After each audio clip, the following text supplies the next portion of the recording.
District attorneys make decisions that impact all of our communities. Their views on criminal justice policy directly influence public health, mass incarceration, youth, equal treatment, poverty, and policing. Here at the ACLU, we are committed to improving Maine's criminal justice system to better serve our communities. And whether you've been thinking about and working on these issues for years, or this is a new issue area for you, we are so excited that all of you, and this is an amazing crowd, came out tonight to be part of this conversation. Before I turn to our panelists, I want to thank our amazing community partners who helped make tonight possible. Equality Maine, GLAD, Health Equality Equity Alliance, Homeless Voices for Justice, Immigrant Legal Advocacy Project, Maine Association of Criminal Defense Lawyers, Maine Immigrants' Rights Coalition, Maine NAACP, and Preble Street. Thank you all. We are so grateful to be doing this work with you.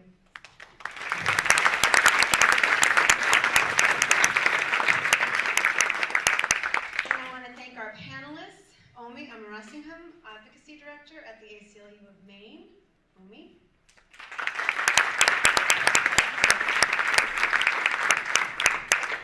And we're joined by Taya Johnson, who is an Associate Professor at Maine Law, and our moderator, Greg Kesich, over there in the corner from the Portland Festival. Now we have a very short amount of time here tonight, and we've tried to find questions that will cover all the issues. We will do our best. We're hoping that the candidates, at the end of the night, we want to be respectful of your time and getting out on time, but we will be able to stay and answer any additional questions you might have. And with that, I would love to turn it over to Greg. Thank you. Hello. Hi. Can you hear me? Yes. All right, great. Good evening. I want to thank the candidates for being with us tonight and our panelists who have put together I think a very interesting lineup of questions. I just want to give you a quick overview of how things are going to work. Each candidate will get to make an opening statement of 1.5 minutes. Ruthlessly enforced by our timekeeper in the front row. After they're done, that'll be followed by questions from our panel, Omi and Taya. There may be follow-ups depending on how the candidates answer the questions, and in those cases, we may ask for allow for a follow-up. That won't count against anybody's time. And our timekeeper has cards that you can't see, but the candidates can see that will warn them when they have 30 seconds left, 5 seconds, and a red card for no time. And I guess the answers will also be a minute and a half. Then we're going to have a series of rapid-fire questions. They can really be answered in a yes or no or a very short sentence. We ask the candidates to, I keep saying, I want to say contestants. The candidates to be as brief as they can. And if there's time, we'll go back to the panel for some more longer questions. We're going to plan to finish up at 8 with after closing statements that will also be a minute and a half long.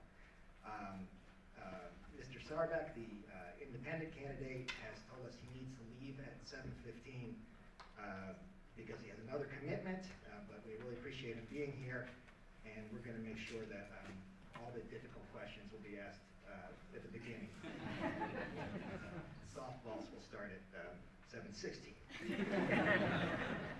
Video of tonight's event is available at www.da4me.com. And we drew names to determine the order of the opening statements in the first question. We'll rotate after that.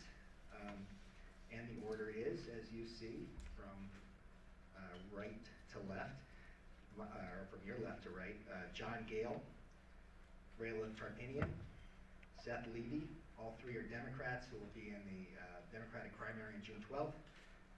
Randall Bates, who is running unopposed in the Republican primary on June 12th.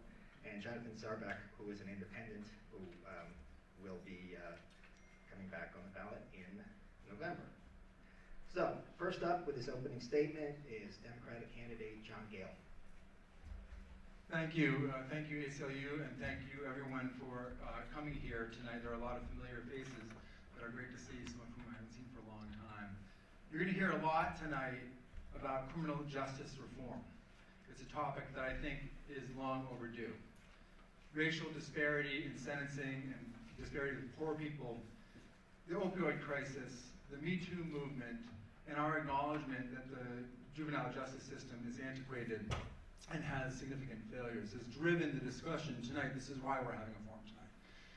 And we might agree about the way, first of all, that those problems exist and the way that we should address them through diversion in specialized courts and restorative justice practices and treatment. But if you don't agree, if you're not in agreement about the nature of the problem or the solutions I just described, we can all agree on one thing, and that's that the primary job of the district attorney is to keep us safe. I've been a criminal defense attorney going on 14 years, a prosecutor before that for several years. I have been a lawyer longer than any of my opponents. I know through hard-won experience that the solutions I just described are more effective and more efficient at reducing crime and keeping us safe. I've fought as a defense attorney for years for those very principles. I have the passion for change, and I have the experience to keep us safe. And I'm asking for your support in November. Thank you.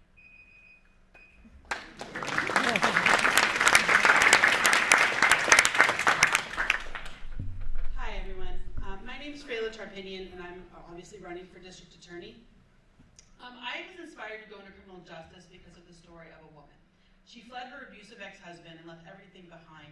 And learning about her story inspired me to go into domestic violence advocacy work when I was in college and then into law school.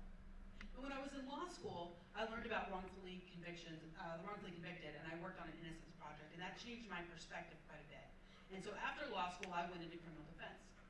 I didn't like how the system treated my clients year after year, and so then I decided to do something about it, and I became a prosecutor. I first worked on the co-occurring source court and veterans court, which are diversion programs that exist in Kennebec County where I work. I currently serve as the head of the sexual assault, domestic violence, and elder abuse unit in that county. And I work very hard on behalf of the victims in that system. But I do more than that. I also supervise other attorneys and staff members. I work on administrative practices, personnel, and policies and procedures. As you will learn tonight, that I do have a vision for bold criminal justice reform. You will also learn that I have the experience and the knowledge to actually implement those changes. Thank you.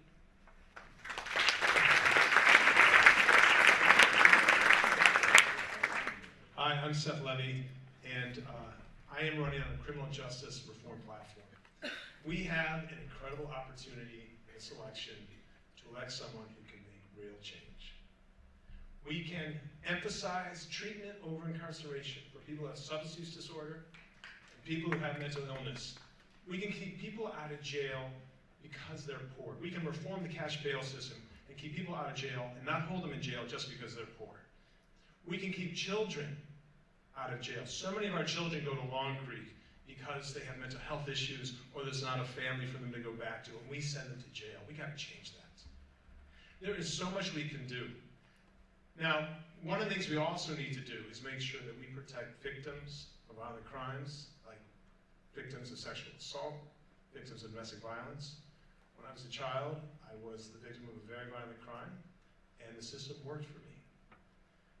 And what I want for victims of those crimes is to have a voice. I want them to have an opportunity to be heard and to know that they're going to be protected. And another thing that I want us to do is bring restorative justice into the criminal courts. I've done that as a defense attorney in 4 different counties, and it is transformative. It's transformative not just for the victims, but also for the offender. That's where they sit together, they confront each other, they listen to each other, and then the offender has to go out and make change. So tonight's going to be an exciting opportunity. I thank you for the time. Thanks.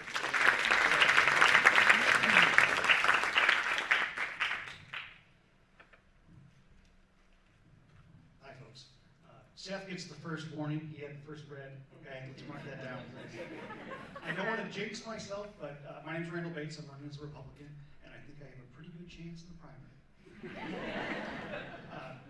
I think I bring a balanced demeanor and experience to the office of District Attorney. I've worked in the District Attorney's office thanks to Stephanie Anderson as an intern and then as one of her assistant DAs. I had my first 3 jury trials before I graduated college, law school. Oh, probably college too. And after that, I went to the other side. And I was a defense attorney, have been a defense attorney, worked for a small firm, started Goodman & O'Brien for 10 years, and then on my own for the Bates Law Firm for the last 6. And it's been tremendous. Other experiences, though, that I bring to the table that I think that I want to talk about really quickly before Emma gives me the signal, is that 2 things. I was a Yarmouth Town Councilor for 6 years. I believed in public service and believed in serving the community. We went there for the schools and stayed there for the community. And that was a great time to chat with everybody. I tried to go to every public event. I tried to go to every subcommittee meeting there was. And also, I'm also on the court-appointed list for the federal system. And that is a very different system than what we have in the state system. It's got some positives, it's got some negatives, and I'd like to bring that experience to the state side and go from there. Thank you very much.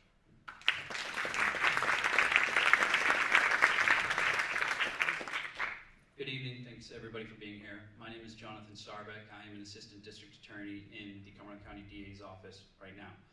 I am part of the human trafficking unit, meaning that we are fighting sex trafficking every day here in Cumberland County. One of the things that I bring to the table for my experience is that I have more prosecutorial experience than anybody up here on this stage. I think that the next DA is going to have to put public safety first. Public safety, and what I think that we need to focus more on as a community is the opiate epidemic, because the opiate epidemic is getting too much that is becoming a risk to too many people. We need to take on new approaches towards fighting this problem. We need to bring people in from every facet of the community to get involved in helping people. We need to embrace the recovery community, and we need to take steps to take on this problem because it is the biggest public safety issue that we are facing. I have experience from my time in Massachusetts as a prosecutor. I have experience as a juvenile prosecutor. I have experience as a domestic violence prosecutor, and I have experience as a drug prosecutor. So I think that given my experience in Cumberland County, given the vision that I have on what we need to do in our community and take on the biggest problems that we have, I would ask for your support in November. I apologize, I'm going to have to leave here at 7:15 tonight. I'm on a panel for a documentary on sex trafficking over in Westbrook. So I will be leaving at 7:15. I apologize for doing that. I see the red, so thank you.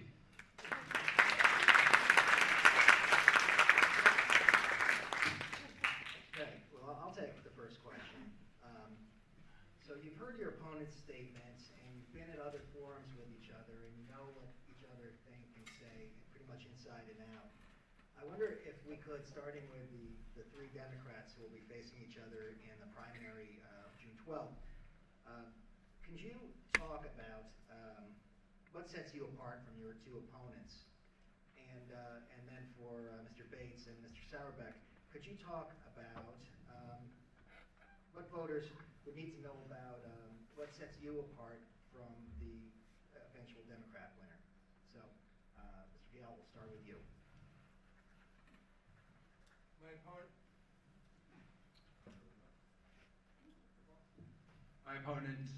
Both my opponents are smart, motivated, thoughtful people. I hope I share those qualities. I think I do.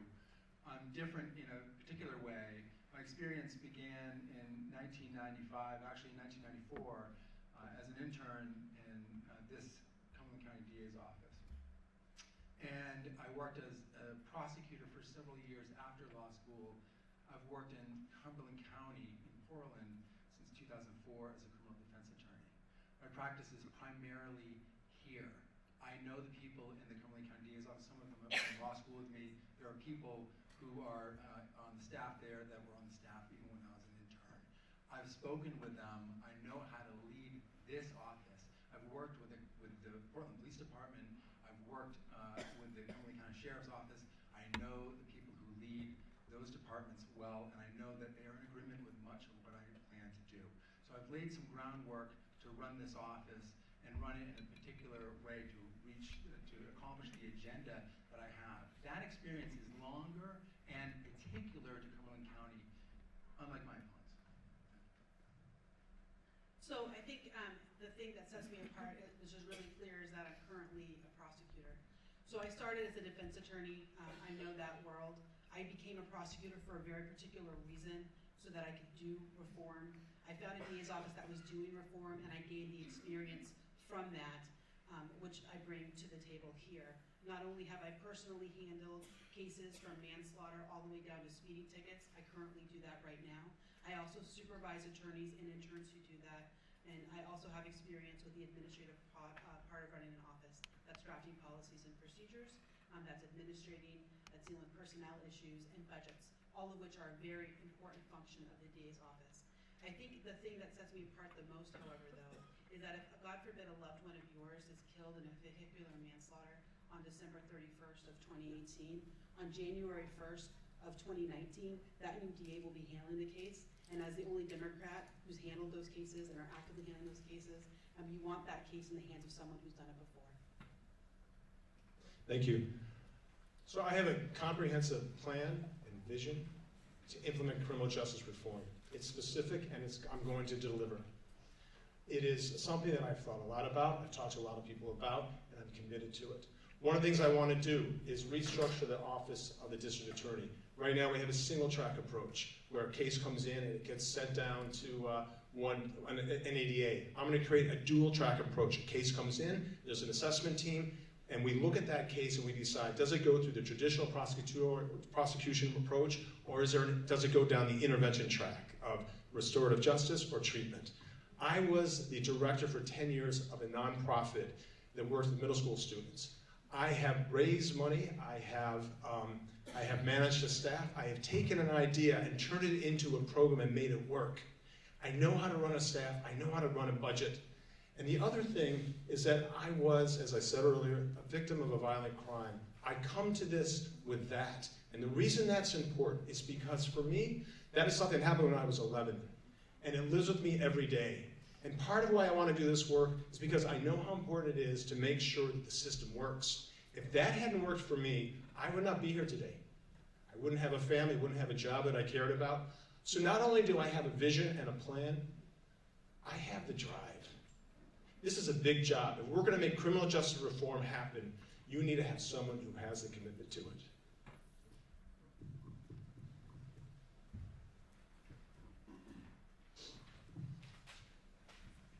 I'm left-handed. Look, we are all these people are very qualified, wonderful speakers.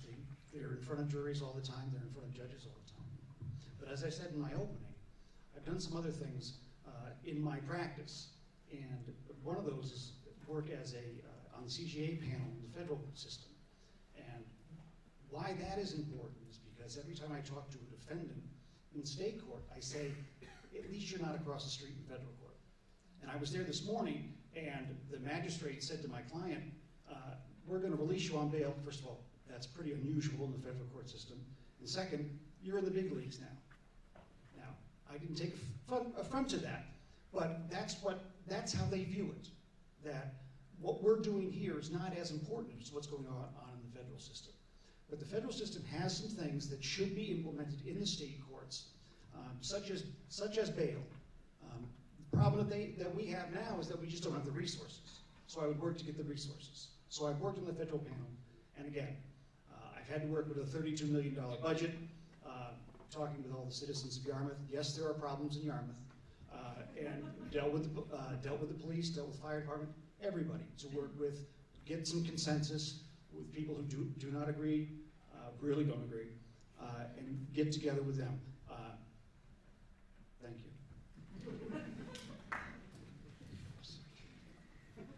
I think the biggest thing that I would bring to the table that's different than myself and my opponents is my experience as a prosecutor.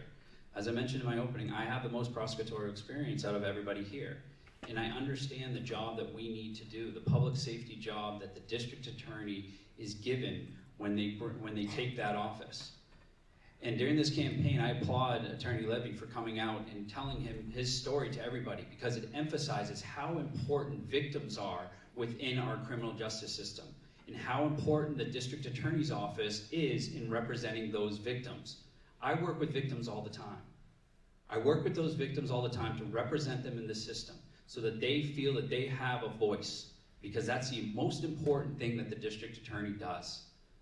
It's making sure that victims are represented, that victims have a voice when people commit crimes against them. And I have that experience, and I would bring that experience to the table. I have a vision when it comes to trying to take on this opiate epidemic. A vision that goes across the table to recognize that it is the biggest public safety risk that we have in our community. We need to take that on. We need to take that on. I have been personally affected by the opiate epidemic. I've lost a friend from high school. I've lost a friend from college. All because they got prescribed opiates, they took those opiates, and they became addicted. And they both died of overdoses. This is a problem that's affecting our community across the board, and we need to address it more. All right, let's go over to the panel, and we'll start with a couple of questions from Omi. In 2016, 18% of prisoners in Cumberland County Jail were people of color, despite the fact that only 9% of Cumberland County residents are people of color. Why are people of color disproportionately represented in the justice system? Is that a problem? And if so, how would you address it? And Rayla Tarpinian. Sure. Obviously, when we have overrepresented groups that are shown a disparity, that's a problem. So yes, it's a problem when we go out of order. What I would do to address it would be a multi-step plan from the DA's perspective. The first thing I would do would be to work within the staff to recruit a diverse staff so that we have people who are reflective of the community. The second thing that I would do would be to ensure that we do regular training about implicit bias, because why is the disproportionate impact has to be at least in part because of people's implicit bias that they carry with them. We live in a very white society. It's all around us, and it's impossible to understand the impact of that on people if you don't accept that people of color are treated differently, as are other groups. I think the other things that I would do to eliminate some of the inequities within our system would be to move, I would support a cashless bail system. I think that disproportionately affects people without access to resources in a manner that's disproportionate. I also think we need to move to sentencing recommendations that are based on objective risk criteria. We have tools that are validated that we can use, and that would eliminate some of the personal part of that sentencing recommendation, so we can make sure that we're being fair. Through those programs, the other thing we really need to do, because we don't have the actual numbers, is we need to track the data of how our prosecutions affect different groups. If we don't have the data, we have no ability to attack the problem in a meaningful way. So I would pledge to do that as well.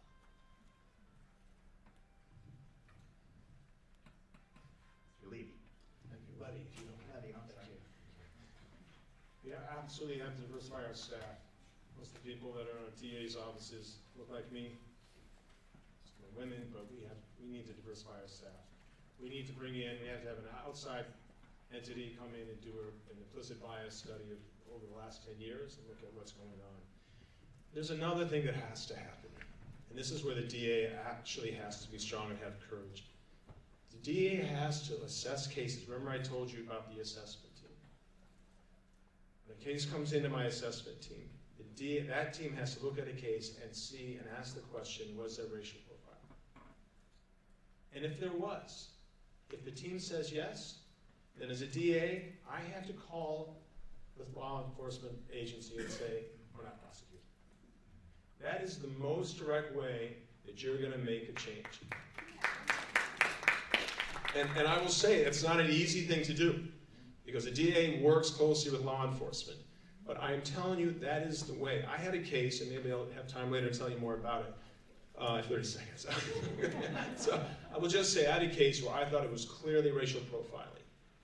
And I went to the ADA and I said, look, do not prosecute this case. This is absolutely racial. We had the video. And the ADA was deaf to my request. And that is a fundamental problem. The DA has to have strong legs and say, we're not prosecuting cases that are wrongfully investigated by police. Okay.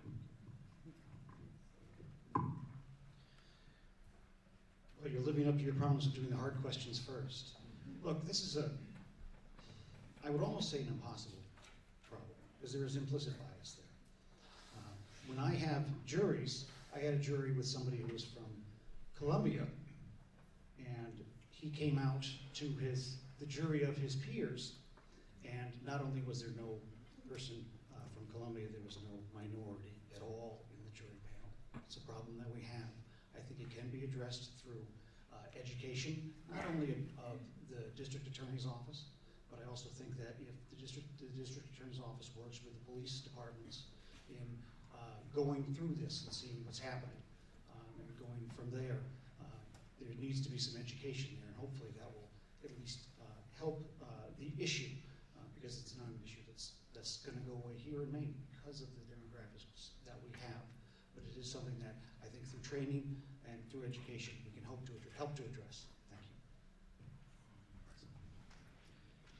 you. In 2016, at the prosecutors conference, we all went through a implicit bias training that was actually taught by Rachel Talbot Ross, and it was eye-opening. It was a continuing legal education that we all received, and for prosecutors, walking away from that really made you think.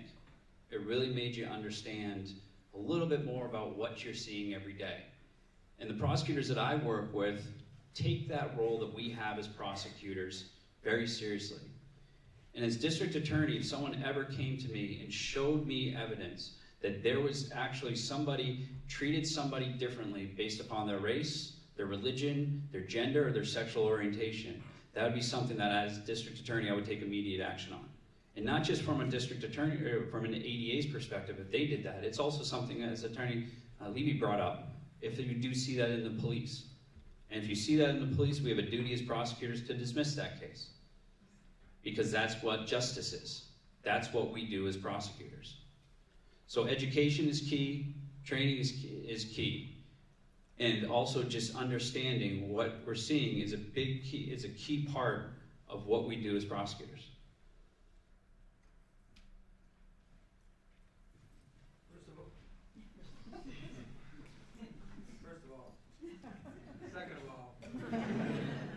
First of all, acknowledging that there's racial, but I like that all of us agree about that. It's very important. And I like that the DA's office, I knew that the DA's office had gone through a training. That's very important. I've spoken with folks in the DA's office. At juvenile level, there's some tracking going on regarding racial bias and prosecution. We need to do that at the adult level. When you learn about a stat, about 16% in the Cumberland County Jail, 18% in the Cumberland County Jail, 18% in the Cumberland County Jail. Really, the vast majority of those folks aren't just of African American descent. And that number is actually 3% of Cumberland County's population. It's worse. It's worse than the stats show. And I know this because we tried a case a couple of years ago with an African American guy charged with a murder who was terrified he would not get a fair shake by a white jury. The jury pool is supposed to represent the county from which it is drawn. We had one person in 200, not to be confused with 3%. And he actually, in the middle of trial, decided to plead to a lesser charge when we were in great shape to win the trial. So the short answer is acknowledge it. Secondly, study it. Third, I agree with just about everything that was said here regarding pushback on police. I don't agree that you have a group of people that make the decision and dismiss a case. I think you go to the police department and you talk to the police officer and you talk to the police officer's supervisor to get to the bottom of what happened that day. And unless they convince you otherwise, you absolutely dismiss that charge. It's got to be a complicated and difficult job, but you have to look at it that way and do the hard work. Thank you. A quick follow-up. Mr. Sarek, you said that if someone showed you evidence that any kind of discrimination like this was happening, you would take action. Specifically, what kind of evidence would you be looking for? I think it would be key. Is there a time limit on this question? I'll try to be short, but I wasn't sure about the brief as possible. Okay. I think one of the things is really sort of looking at what's there, looking at police reports, speaking to the police, speaking to the prosecutor, understanding why the decision that they made, they can back that up. One of the things we have to do as prosecutors is we make life-changing decisions every day for not just the victims but also the defendants, and it's a power that you have to respect as a prosecutor. And every decision that I make as a prosecutor, I need to be able to back up. I need to be able to tell somebody why I made that decision, and grounded in reason and grounded in the rights of that person. And I would make sure that every single one of those assistant district attorneys was able to do the same. The next question is also for you, Omi, and let's do the follow-ups right after the answer. The opioid crisis has led to far too much death in history, and our collective response to it has primarily been based in the criminal justice system, even though people do not typically get healthier in jail. In addition, many people in the criminal justice system have significant mental health needs. What is the proper role of the Office of the District Attorney in fighting the opioid crisis and meeting the mental health needs of people in custody? Start with Mr. Levy. Thanks, thank you. Thank you. So, I've been a defense attorney for 14 years. This is the work that I have done as a defense attorney. I've been sitting on the co-occurring disorders and veterans court since 2011 for 7 years. That's a diversion program for people who have substance use disorders, mental illness. It's also for veterans. It's a wraparound program. It gets people treatment, it gets them work, it gets them housing. This works. We have a drug court here, but it's after probation. We need a court that starts immediately. So the first thing we need to do is bring a veterans court and this co-occurrence court down here to Cumberland County. But the other thing we need to do is triage differently. And this goes back down to the catch bail reform issue. We need to, as soon as people get arrested, and many of them get arrested for substance use disorder or mental illness, we need to have a team that goes into the jail and triages immediately and identifies risk and need. And then we plug those individuals into resources. So they get treatment, they get housing, they get employment. Those resources exist, by the way. The DA is a gatekeeper. The DA can open up the gate and make those resources available. We need to get people out of jail and into those resources. I think if we have that court, I think if we have a better upfront triage approach getting people into services, you're going to see the opioid crisis change. It is a fundamental, huge issue we have, but it's solvable. It really is solvable, and we need to think smartly about it.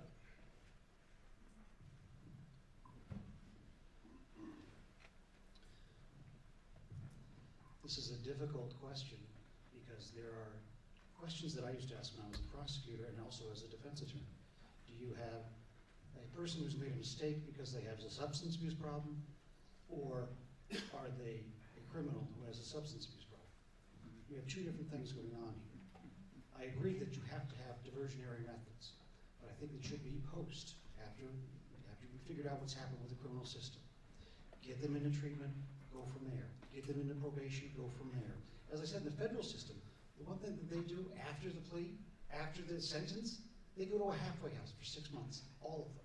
They've got a program in the system that 500 hours worth of drug counseling. It would be great if we could do that, but we don't have the resources to do that for our prison system. But I think that as prosecutors, we have to keep in mind the public safety here. And also, look at these individuals and see what we need to do with them in terms of, do we put them into residential treatment? Do we put them into intensive outpatient? I think we certainly need co-occurring down here as well as a better drug court. Thank you. I think we probably all acknowledge in law enforcement there has been a change in sort of the approach, that we all know that we can't arrest ourselves out of this opiate epidemic.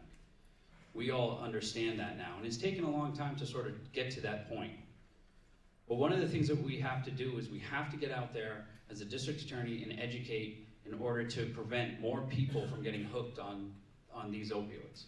We need to get out there and talk to people, engage the community, and try to make it so new people don't get hooked on these drugs. We have a particular portion of the population that unfortunately has gone down a very, very difficult path, and we need to be able to try to help them.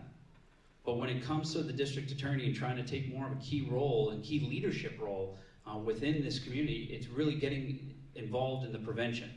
Prevention to educate kids, to educate people who get those prescription medications, to educate hospitals, doctors who are giving out these medications. Maine Health has done a great job with educating their doctors in whether or not these prescriptions need to be given out. And more doctors are sort of going the other way on them, not prescribing these in the first place. And that's going to be key to getting over this opiate epidemic.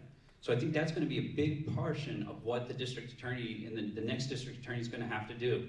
Because everything sort of trickles down to the criminal justice system, to the DA's office when something goes wrong.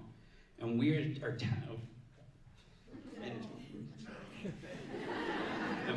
well, no, that's okay. But, that will be my last question, but I'll stay to the end here. So thank you, everybody. I appreciate it.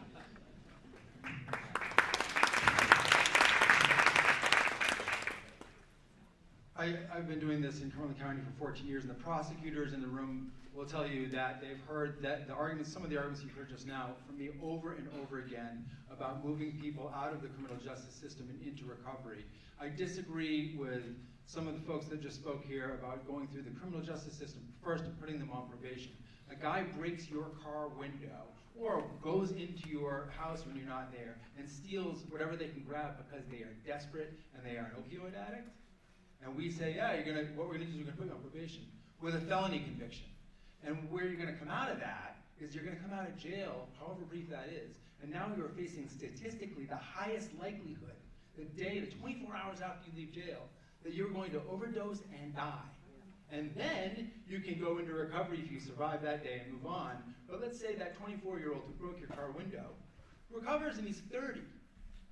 And for the rest of his life, he's still a felon.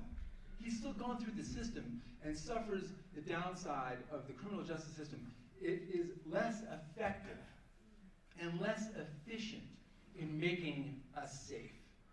It's more efficient to treat people right from the beginning, and we have ways of doing that, and we'll get into them some more. But we can't look at it as prosecution and punishment on the front side and follow up on the back side with treatment.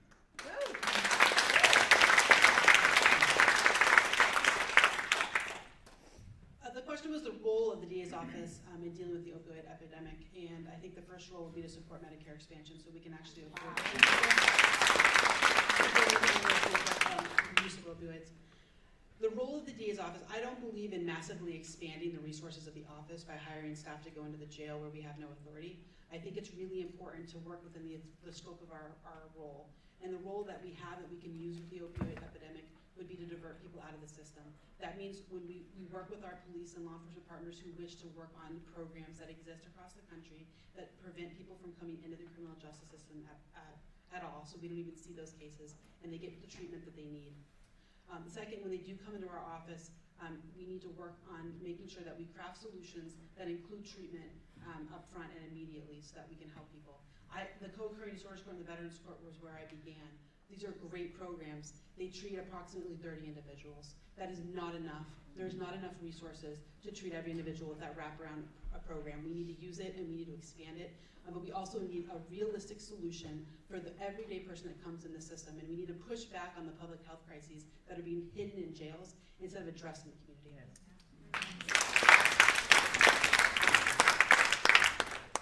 Now we go to our other panelist, Taya. Okay, so I think Omi's question is sort of the broad question. I'm now going to go a little bit narrower also on drugs, and because I'm a law professor, I'm going to ask a hypothetical.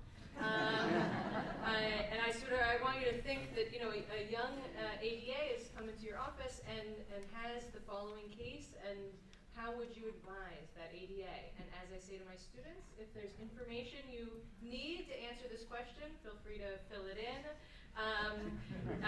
So a person is charged with a drug possession offense. It's his fourth charge, let's say. You know, he's had prior possession offenses, maybe sale offenses.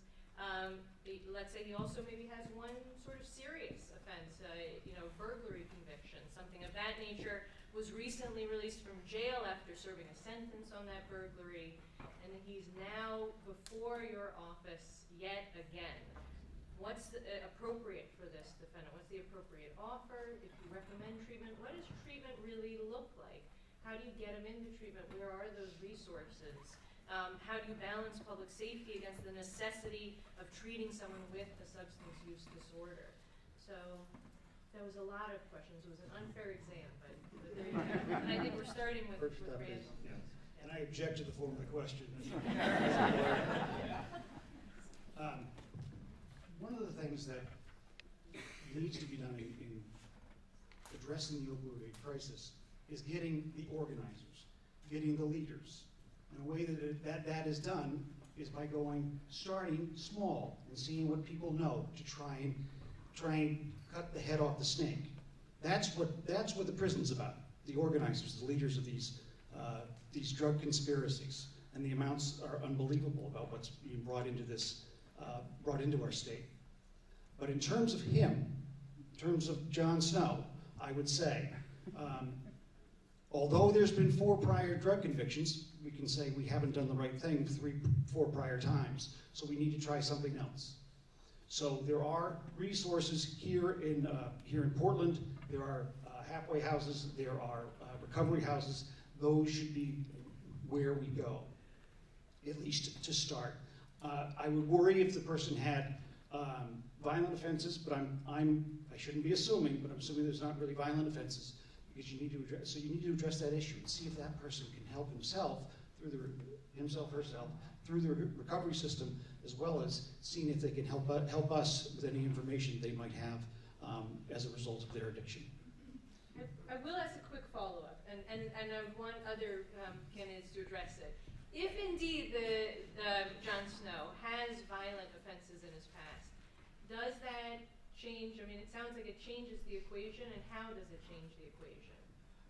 I would say it changes the equation, but it's still a balancing effect. You need to look at you would have to look at him as an individual, figure out where he is, where he's been at, what type of offense that was, and you have to balance it with the issue of public safety. I think that we have to, if we can, case by case, look at these things and still get him into treatment. But be aware that the issue that we have to look at is, if we're letting this person out, do we have enough resources to monitor that person so that they address their issues and don't exacerbate their own situation?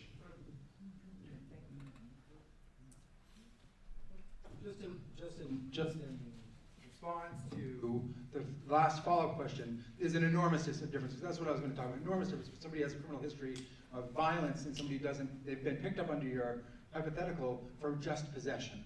So we need to differentiate right at the beginning between those who are a danger to society and those who are in need of help. And a lot of people in this room looking around, know that people who have serious substance abuse issues fail often. They fail again and again. They go back to using. And it takes a great deal of patience by their family, their treatment providers, and it should take patience by the criminal justice system in dealing with those people. There's a difference. It's a case-by-case analysis. So if the person has the violent history, what did he test positive for? Did he test positive for cocaine? I had a client who, when he did cocaine, went into stores with knives and stole things at knife point. That is a huge red flag. Very different kind of case that we're going to deal with from a prosecutorial standpoint. If it's a person who has an opioid addiction and one of you mentioned a burglary, that's the case I mentioned earlier, where they broke into a car to steal a little bit of money to buy the opioids. That's not really the same kind of danger. So I agree with what Randy said, and what I think my other opponents are going to say, that we look at treatment first on somebody who is purely a user. We do look, I think, at removing people from society if they just had a huge red flag that they are going to put themselves into a position to be violent again. We have to differentiate between those. I'll ask one more follow-up, and then I'll stop. But then, so the client who goes in with a knife when he's on cocaine, it sounds like he wouldn't do that if he could kick his habit. This is true. Does jail help him? Yep. Stop going into stores with cocaine. I mean, or with a knife, right? Right. It helps him only in that for the next however long he's in jail, he's not going and threatening somebody with a knife. All right, and I agree, it doesn't help him beat his cocaine habit. There's no question. But what I said in the beginning, the first thing that the district attorney does is keep people safe. It's a balancing act. We treat people who have proclivities towards violence differently than those who are simply using. And it was somebody mentioned earlier, you look at the difference between somebody who is a user and committed a criminal act and somebody who's a criminal who happens to use. That's not an easy determination. And I think there's a gigantic difference with somebody who uses violence to get what they want and are more apt to unleash that when they're high on a substance that we find they're using again. So the way I approach this issue, because it happens because I supervise prosecutors who are young and starting out, I had one start last week, is first let's look at this offense. So we have, there's a statute about how we look at sentencing, so let's look at that. What is the basic offense here? It's possessing. I'm going to assume it's a felony because there's a prior that's a drug offense, and most likely that would be a felony. So he's got a felony possession. There's a number of felony possessions in his background. So the first thing is, so how much does he have? Is it one use? Is there a lot? So what are the facts of this case? The second thing I would look at is his particular circumstances. And what I mean by that is he mentally ill? Does that contribute to substance use? He has multiple possessions, so I'm assuming there's a long-standing substance use problem, but did that happen in the last 6 months or the last 6 years? Does he have violent offenses on his record? Are those from the 1980s or are they from 8 months ago? Sort of what factors in the community can he use to stabilize? Does he have a house? Does he have people in his life that can help him stabilize? Is he transient? Does he have access to insurance so we can get him into treatment? And then I would recommend that my attorney go to the attorney that represents him, ask these questions if that person's willing to share that information, and see, this sounds like a person that likely needs an inpatient long-term facility. Those are rare and hard beds to get, but they're not impossible, and they do exist in the state. Can we get him into that facility, and what do we need to do that? Is that a probation sentence? So let's let him out on probation and recommend that he go to this facility and see what happens there. If he's got a very violent offense that he's coming out of, domestic violence is sort of what I do most often, we look differently at it. So this type of scenario is exactly the type of client that comes into the co-occurring disorders court. We take individuals, some of whom have committed violent crimes. I actually have a client now who's trying to get into the court who committed robbery. But the analysis is, was it driven by a mental health issue and by substance use disorder?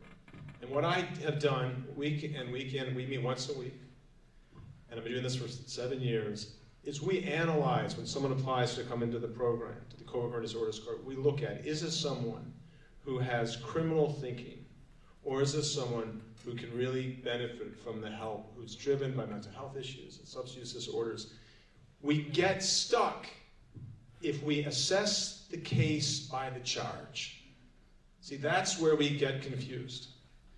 We need to look at the underlying root causes of what happened. And I fundamentally disagree with what's been said earlier, that somehow we need to get people on a probation and let them get treatment. I will tell you, that does not work. We know, there is science that supports this. We know that what works is structured wraparound services. If you tell someone that we used to do this all the time. Someone would be given they'd get charged with some drug-related crime. They'd get a high sentence, like a 10-year sentence, and then they'd only have to do 6 months in and go on probation. And the thought was, well, if that sentence is so serious, there's no way they're going to use. Well, guess what? You know the end of the story. One of the reasons that we have a high prison population is because we thought, well, if we just put them on probation and tell them, look, you're going to go to prison for 10 years if you use. I think that's a red card. Oh, I didn't see, sorry. Could talk about this for a while. Good thing it's not soccer.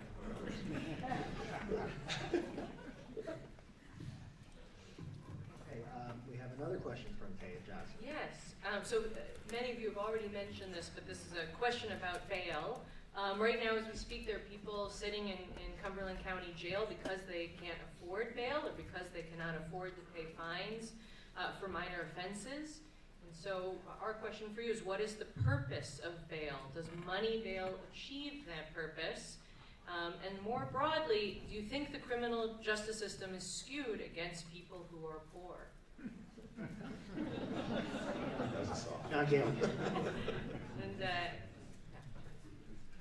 I don't think the criminal justice system thought, aha, let's get the poor people and throw them all in jail. I don't think it's skewed in that way, but there is no question it functionally serves to the great disadvantage to people who don't have money on a number of levels. But bail is a particularly difficult problem for people who are poor. It is to this day, we are making arguments, defense attorneys against prosecutors in courts across the state about small amounts of bail because a prosecutor believes, well, the person needs, the phrase is a skin in the game. He needs a skin in the game. He needs to post $200 so that we know that he's not going to now go criminally trespass again at Fellow Street. And I do flatly disagree with that approach. And as district attorney, we're not going to be doing that. And I've spoken with a number of people in the judiciary, most of whom are now coming around to that notion. We're not going to post bail for a person who can't make $200 where 4 out of 5 people can, and that person's going to sit for a month and a half awaiting their trial on a Class E charge for which they would have served 4 days because they don't agree that they did something wrong. We can't do that any longer. And our sheriff will tell you that a majority of people in his jail shouldn't be there. They should be in treatment for their mental health issues or their substance abuse issues and not sitting awaiting trial on the bail situation I just described. So to answer the question, the purpose of bail is to secure someone's appearance, to protect the integrity of the process, and to protect the community. Cash bail does not accomplish that in many cases, especially for low-level nonviolent misdemeanor offenses. And we do have a disproportionate impact on people, and I'm going to come back to that. So I support moving to a cashless bail system.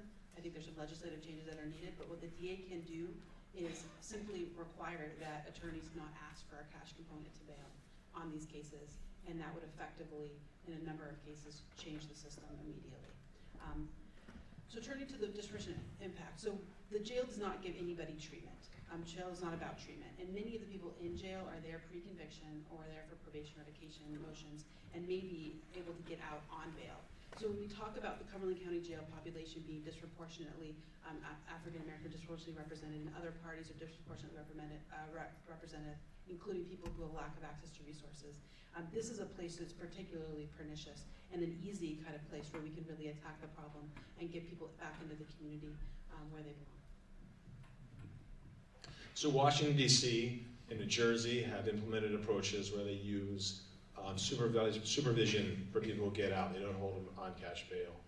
So cash bail was originally designed to allow people to get released. That was the purpose of cash bail. It's actually now being used as a way to keep people incarcerated. I don't believe in the full eradication of cash bail because I think there are people who are dangerous that we need to hold in. And we actually have, in our Constitution here in Maine, we aren't allowed, except for limited circumstances, allowed to hold people without cash bail.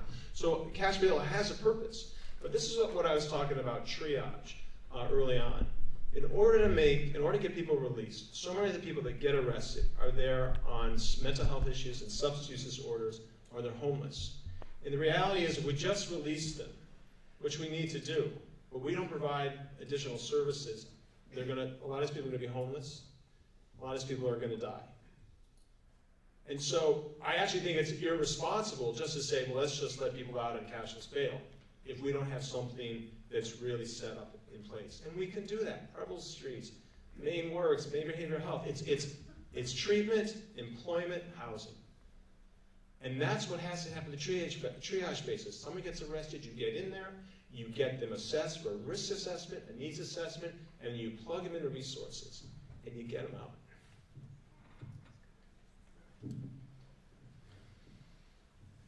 I agree that there shouldn't be cash bail set for those who can't afford it on small, nonviolent misdemeanor offenses. It doesn't make any sense. I act as what's known as lawyer of the day, and that's for people who have just been arrested, and they come to court because they haven't been able to make bail, because the bail commissioner said your bail is $60. $60 is a lot of money to a lot of people.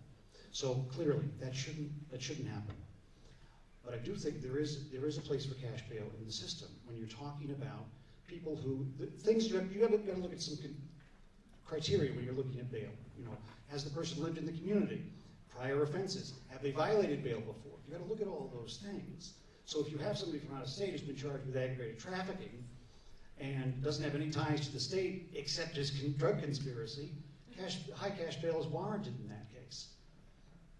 But in terms of the cases with mental health issues, people who are chronic alcoholics, we see it all the time there, that they're sitting there waiting to get to court so that they can get released and go back. It's ongoing, and it makes absolutely no sense to have those people in jail. But, folks, they're in jail, okay? So we do have to deal with it.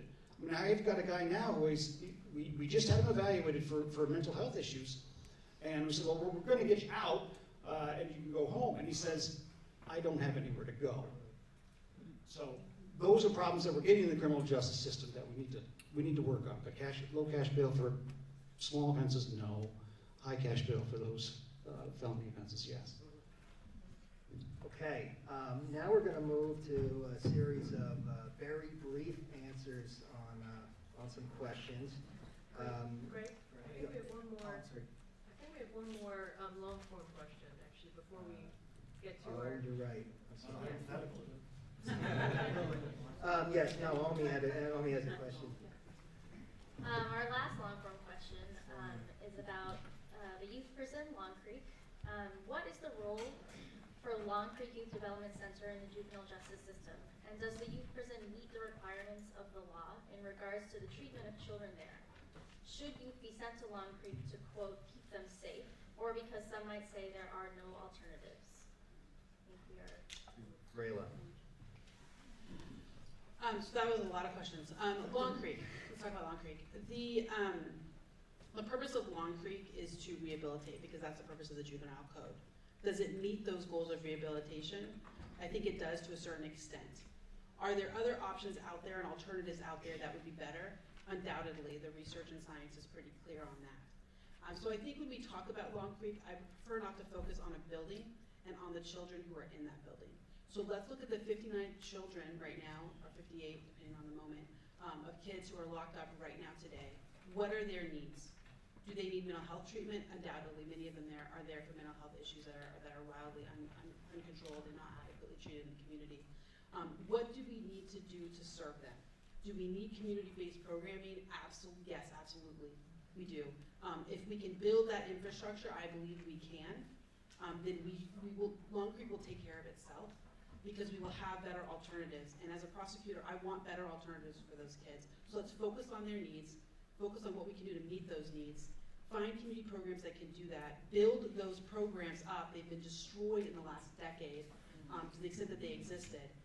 And then the kids will leave Long Creek and go into a more least restrictive environment that appropriately meets their needs.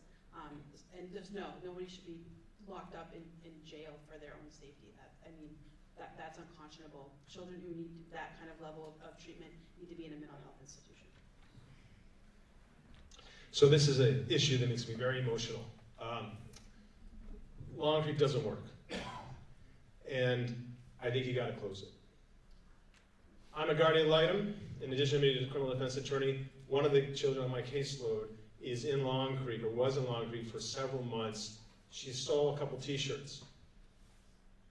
Long Creek's jail. But she went there because she couldn't go back home. And so the system said, well, we have Long Creek, and the Department of Health and Human Services didn't say, we're going to take care of her. And she went to Long Creek. $250,000 a year, by the way, to keep a child there. There are other approaches. I was a teacher. I worked with children before I was a lawyer for about 12 years. Worked with middle school students, worked with elementary school students, mostly middle school students. And this is the idea that we would send. I will tell you something. One of the things I discovered working with my kids in middle school is that every single one of them was brilliant. Truly. I mean that, and I would tell them that. And the fact that somehow we want to say this is not our problem, and we're just going to send these kids to Long Creek, we can't accept that. And as long as we kind of say, well, it might work, it might not, nothing will change. We have to take this step. It is unpopular. People are going to be offended by it. They're not going to like a district attorney who's not sending kids and goes to the Department of Health and Human Services and says, you know what? This is your problem. But we've got to do it.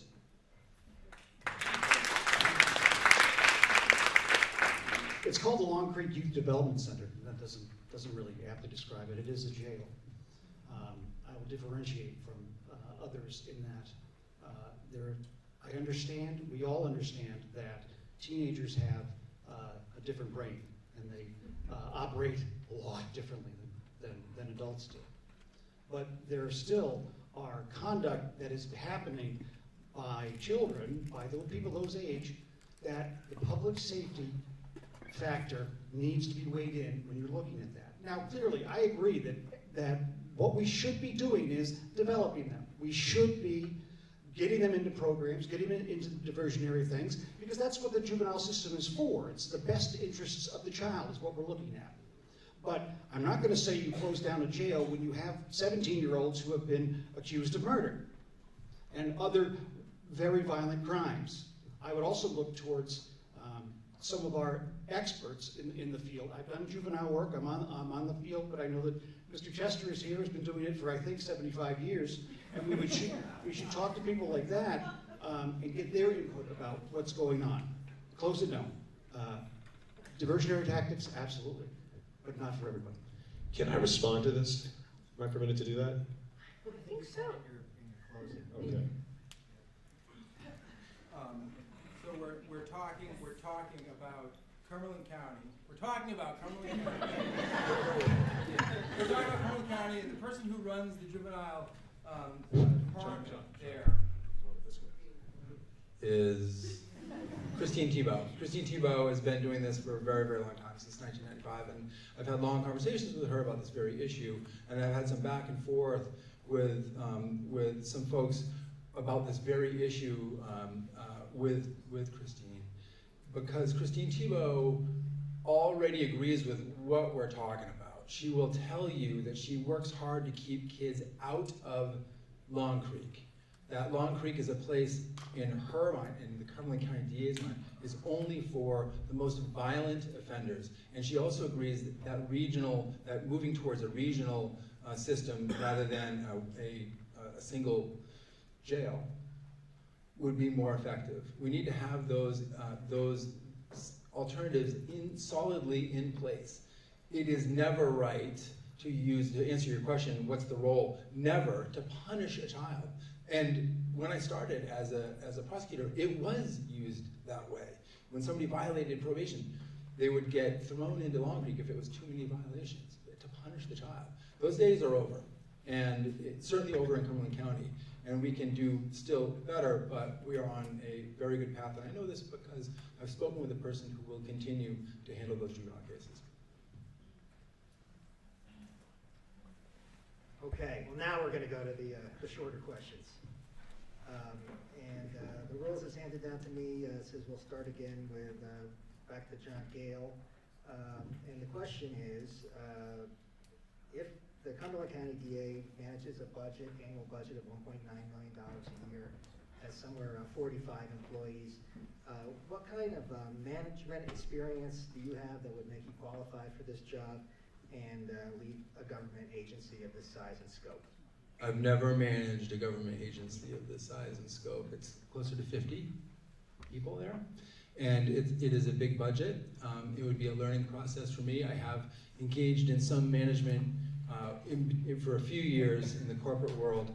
I do have some experience handling a budget, but I'll tell you, it is something that I'm going to definitely rely on the people who have been working within the system to learn from them. That said, I do know the people there, I know the personalities, and I already have talked about how I intend to manage the office with them.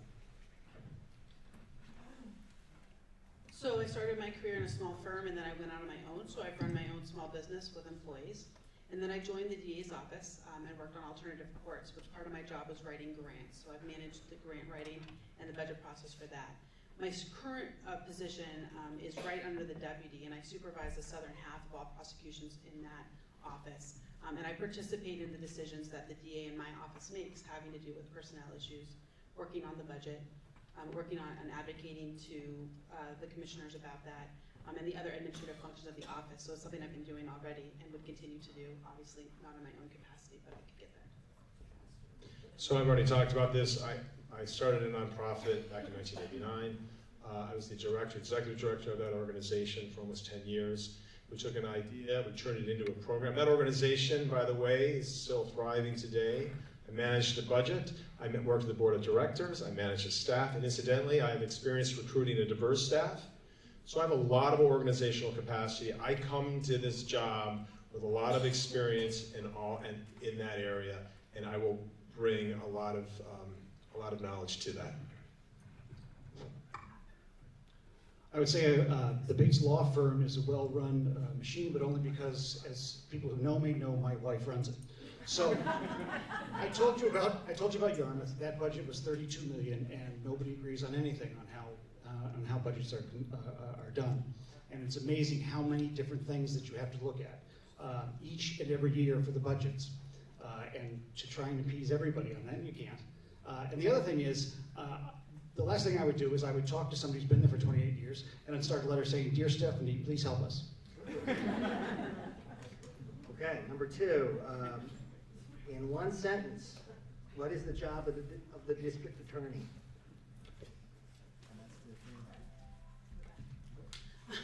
To do justice.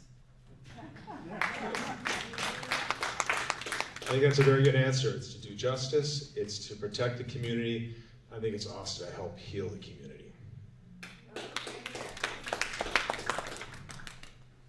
The job of the district attorney is to protect the community and all of the individuals who are affected by the criminal justice system, whether that be defendants, witnesses, victims, friends of victims, families of victims, families of defendants.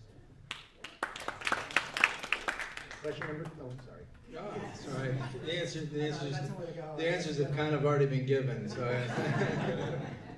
it is what I said at the very beginning. The job of the district attorney is to protect, and when I say all, I mean all citizens, people of color, people who are privileged. Everybody who lives in our county deserves protection, and that means even protection from the process. That's the job of the DA. So, question number 3 is name a person or political leader who has influenced your views on justice. Seth. Is that me? Okay, I think I put this in one of my questionnaires. Mahatma Gandhi. And Mahatma Gandhi created this philosophy that someone may know, satyagraha. And so that's the idea that through the dialectic you approach truth. It's the idea that through different opinions, different ideas, through what we call the dialectic, we go for what is true. And the justice system should be the approach of truth. And Gandhi was so committed to that. And if you read his autobiography, it's fascinating. It takes us right through that process. But that is a guiding principle for me if I'm elected to be district attorney. Greg, can you read the question again? It was a long time ago. Name a person or political leader who has influenced your views on justice. The first trial I had at Cumberland County was in front of a judge. His name was Roland Cole. And I've been in front of him for the 20 years that I've been doing this, and he is a jurist of the highest standing. The way he runs his courtroom, the way he treats individuals, both defense counsel, and district attorneys, it's amazing. And I've just watched him through the years doing that, and I'd say he's the one. Please don't tell him. This is no slight to Judge Cole or to Randy, but we actually had this question, or a variation of it, in the past. But the person who has really influenced me the most is Justice Nancy Mills. Judge Mills is intensely intelligent and committed to doing what's right. She's efficient, and over the course of all of these years, she has moved and changed in the way she has approached what she sees as justice, to the point where she is now looking at sentencing and looking at outcomes very, very differently, as we all should. I gave mine up. The person who's influenced me the most is Kamala Harris, directly on criminal justice. Her book, Smart on Crime, changed the way that I looked at everything in the system. And I'm going to hyphenate or semicolon that sentence and say the person who really, at the beginning of my life, really changed that is Justice Louis Brandeis. I went to Brandeis University, and his dedication to truth and justice has just really set me on the right path to begin that. I guess starting with Randy Bates. What is a book that you've read that has influenced your vision for criminal justice, and why?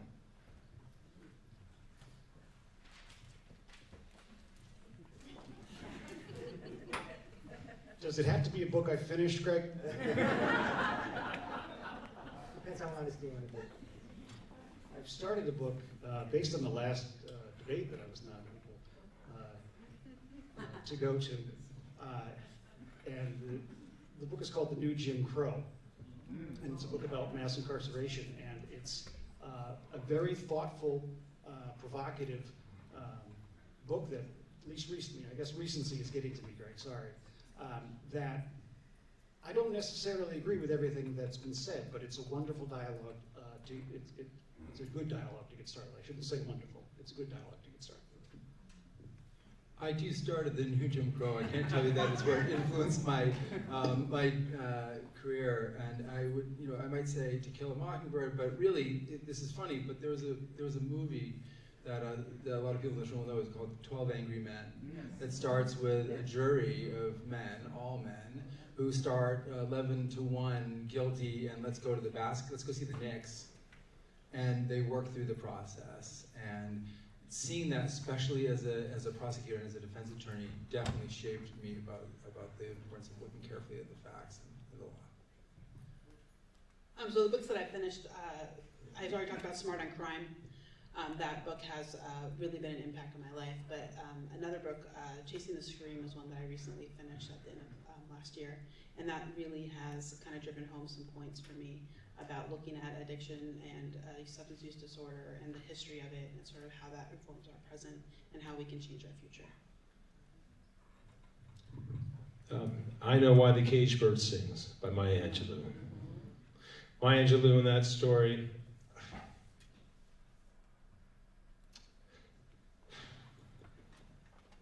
so Maya Angelou in that story, if you've read it, you know she gets raped. She can't talk for years, a couple of years. And in my situation, when I was 11 years old, I was raped in a public restroom by a serial pedophile. And to a certain extent, I lost my voice too.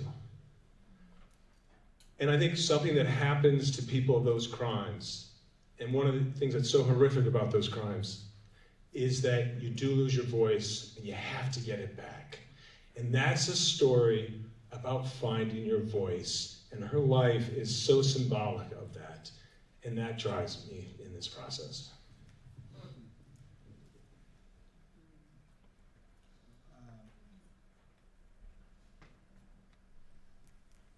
Back to John Gale.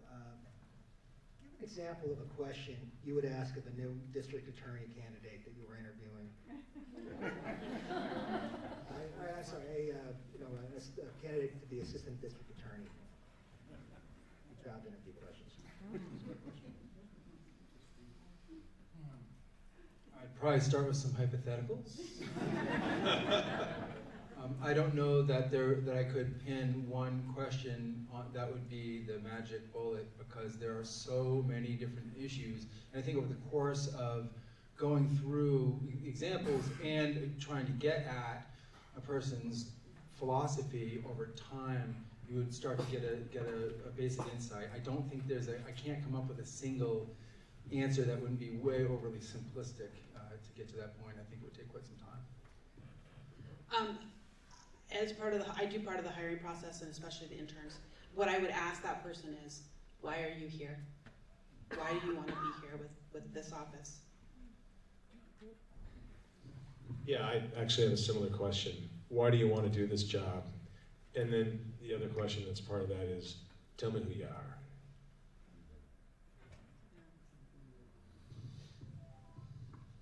I've never been able to answer the question of what is justice. So I would ask all the other questions about your favorite color, what 3 words describe you, all those inane things that tell nothing about anybody. And then I'd say, what is justice to you?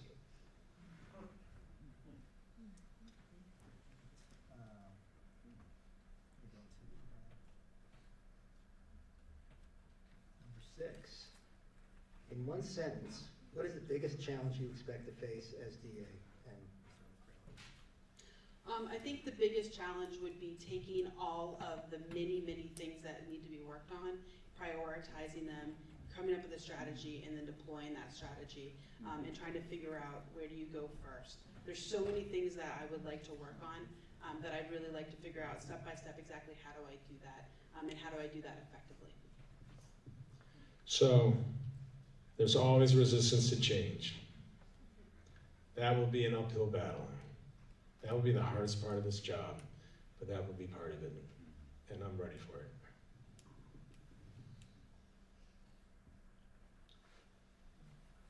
Trying to solve all the problems that we've talked about today. The district attorney can't solve all of those problems. We can put a dent in some of them and work really hard to prevent some of them.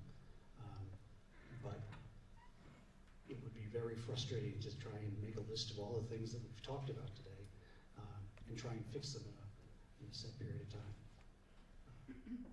So, Fraila's right, prioritizing is really the key here. I agree with everything that was just said in this particular way. I think we're all talking about a dramatic sea change. This is not, in America, we have thought punishment first from the beginning of time. We thought you do a crime and you get hit and you hope that you get hit hard, they hit you hard enough so that you don't do it again.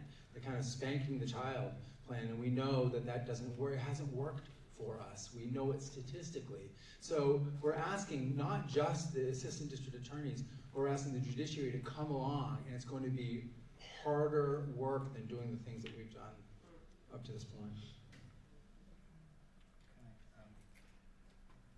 Brissette, name 3 adjectives to describe your approach to criminal justice. Can I go last?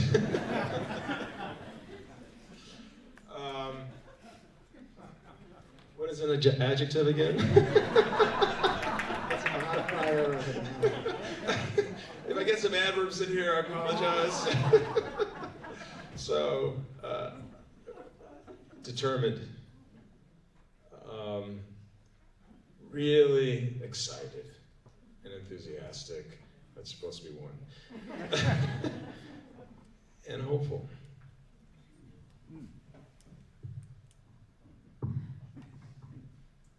I didn't mean to say it was an inane question. Sorry about that. Thanks. I would say balanced, receptive, passionate.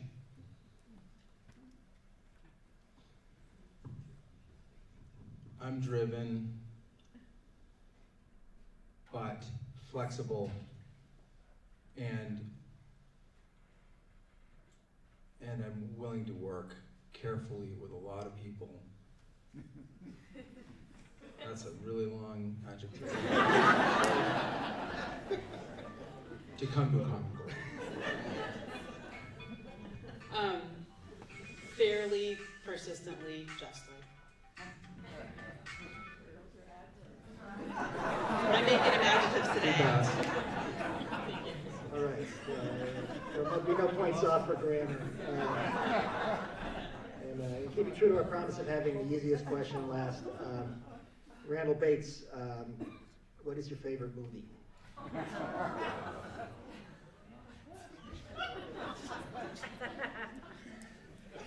All right, I could say 12 Angry Men. Don't say it, John, you can say that.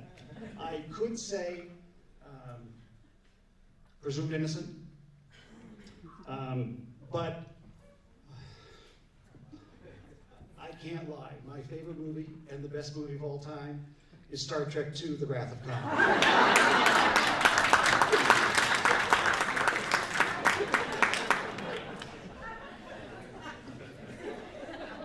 This is so horrible. This is horrible in a bunch of ways because, Randy's 2 kids and his wife are right there. So they know the real answer. And my wife, my daughter, my brother, and some of my very best friends ever know the answer. And the answer is not a happy answer, I have to tell you. My favorite movie, and if you know the movie, you will understand this, because it really touches on so much of what we were talking about, but it's not at first blush, is Sophie's Choice. Great. So I don't want to tell any of you this. It's embarrassing, but my actual favorite movie is Jurassic Park. I love dinosaurs. I really love dinosaurs. So I have to confess, I don't watch a lot of movies. We didn't have a television for like 25 years, and people say, how did your kids grow up in your house? I'm not sure. But the movie that I honestly is my favorite movie is The Lion King. I just love that when I don't know, we won't get into it, I just love that movie. So thank you. I think we're going to move on to closing statements now. And I'm a little mixed up on the order because Jen Sarbeck isn't here. But I think we're back to John Gale. I will say, John, it's up to you, John, but he did have to start with the opening. I don't know if it's fair for him to start with the closing, too. It's up to John. You're not a jury, but... I don't know if you care, but I just wanted to put you there. I'm happy going in reverse order. That's fine by me. Start with Randy. Sorry, Randy. No, really. It sounds like nobody wants to close.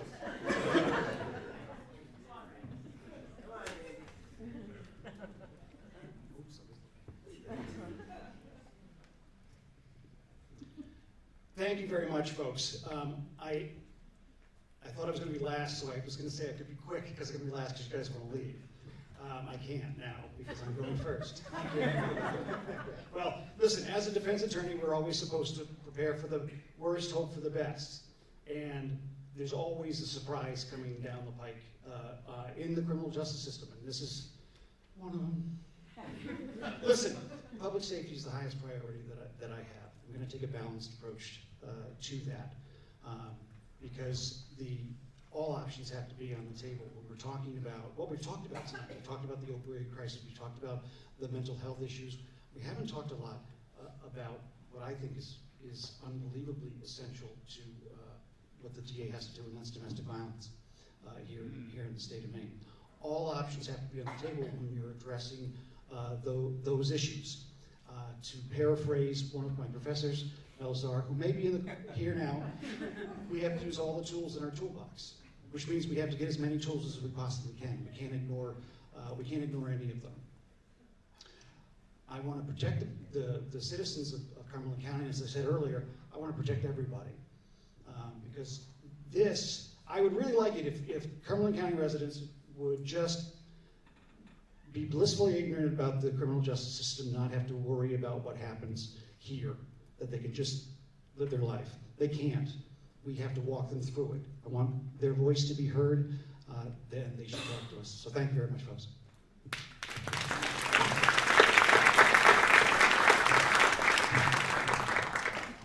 We're going this way. So there is a great expression in Hebrew, tikkun olam. It means, let us heal the world. And that is the opportunity and the responsibility for all of us individually and as a group to try to heal the world. The criminal justice system can actually be part of that process. It is not easy. You have different needs. You have the needs of your victims. You have the needs of public safety. And you have the needs of our defendants, which are so desperate in so many ways. But tikkun olam is really where we need to go. And the criminal justice system can do that. And if we can work together to make this happen, I really believe wonderful things can happen. And so I hope you will support me in the primary. If you're a Democrat, you come out and vote for me. And if you do, I promise you this, that though I will make mistakes, there will be change. And we can do this. We can do it now. Thank you.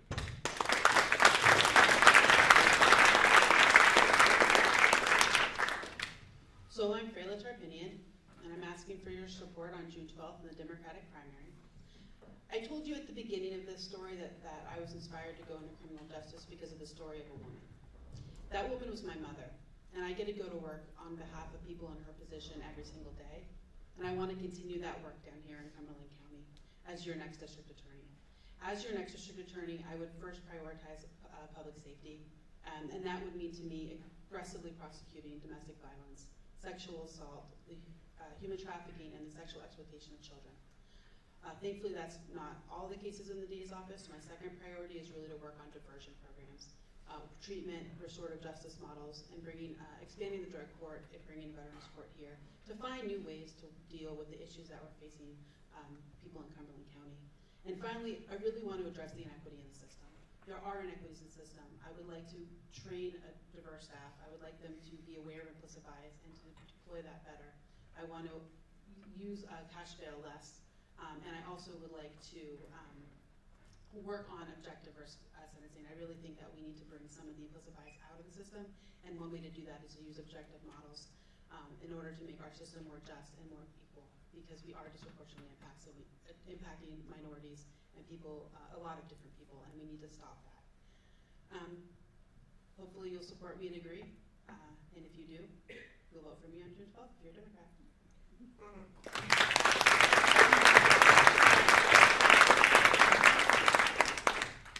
There are two issues facing all voters in November in the general election. One, do you desire to see criminal justice reform happen? And then, if yes, so it's kind of a 1 and then 1A. If yes, who is the person will be most effective at bringing about effective change? We do all agree that the most important thing that a district attorney does is promotes the safety of everybody in Cumberland County. That's what we're going to do. So let's talk about issue 1, criminal justice reform. I think all of us seated here agree. And in the general election, there might not be agreement across the board, but we agree basically that we need to do what law enforcement has been calling for some time in this county. That Mike Soschuk and the chiefs of police from Bridgeton to Scarborough are talking about diversion and talking about treatment rather than just incarceration. We can agree on that. Who is then the person who's going to be most effective? Over the years, I have tried a manslaughter as a defense attorney. I've tried a manslaughter as a prosecutor. I've tried a murder as a defense attorney. I've tried robberies, burglaries, criminal domestic violence cases. I've done the litany. I've represented the poorest of the poor and very wealthy people. I have experience in this county doing all of the above. I have the most experience of this group, and I ask for your support on June 12th and in the fall. Thank you.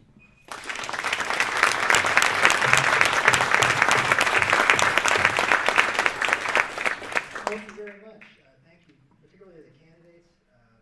It's a very interesting evening. I wanted to recognize somebody who snuck out.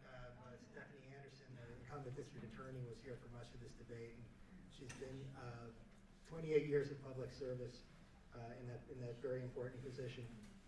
But I'd like to thank the ACLU of Maine for hosting this event.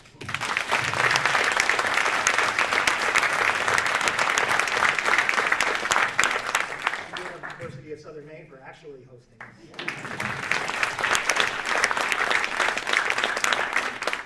Everybody should get out and vote in June and November.